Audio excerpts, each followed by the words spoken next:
Assalamualaikum warahmatullahi wabarakatuh.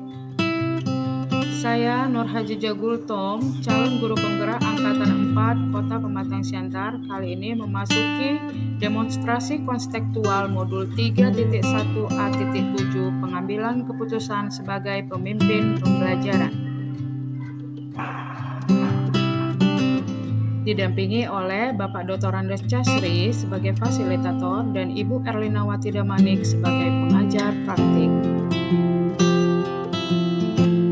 Ada dua pertanyaan yang akan saya bahas di sini. Pertanyaan pertama, apa rencana ke depan dalam menjalani pengambilan keputusan yang mengandung unsur dilema etika?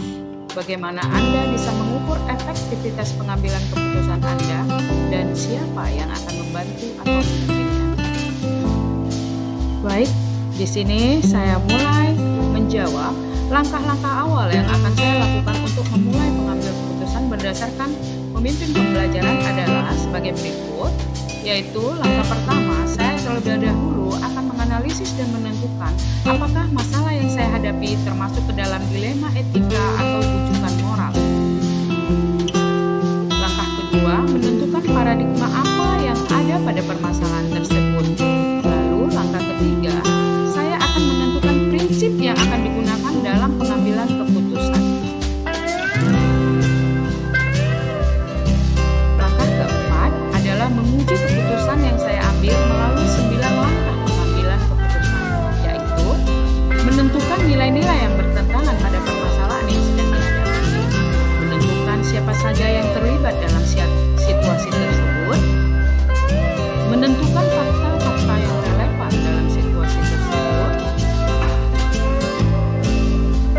melakukan uji benar versus salah dalam situasi tersebut, yaitu melakukan uji legal, melakukan uji regulasi, uji intuisi, uji publikasi, dan uji panutan.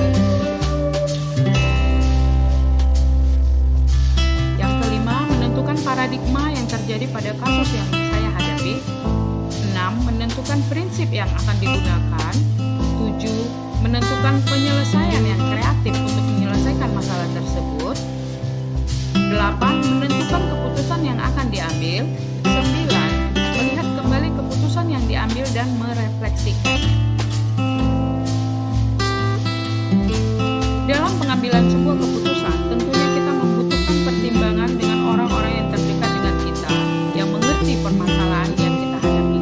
Jika permasalahan yang kita hadapi di lingkungan sekolah, maka kita melibatkan rekan kerja, kepala sekolah, komite, serta wali murid atau bahkan pengawas yang ada di sekolah. Kita perlu melakukan diskusi dan saling berbagi pengetahuan dan pengalaman dengan rekan kita agar dalam pengambilan sebuah keputusan tepat dan efektif. Masukan-masukan rekan kita dalam sebuah diskusi akan membantu kita dalam menentukan sebuah keputusan. Semakin banyak masukan dari orang lain, maka keputusan yang kita ambil juga akan semakin efektif dan tepat.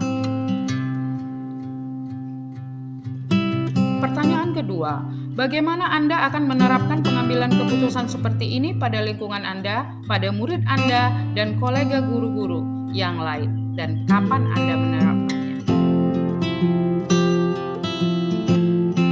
Di sini saya akan melakukan sosialisasi materi program guru penggerak kepada rekan di dalam satu komunitas saya, mensosialisasikan kepada rekan kerja guru yang lain pada kelompok kerja yang ada di Kecamatan Siantar, Sekalasari, Kota Pematang Siantar.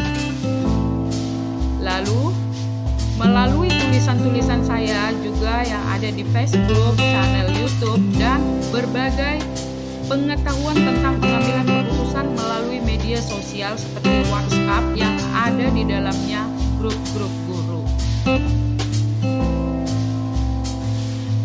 Penerapan pengambilan keputusan akan saya lakukan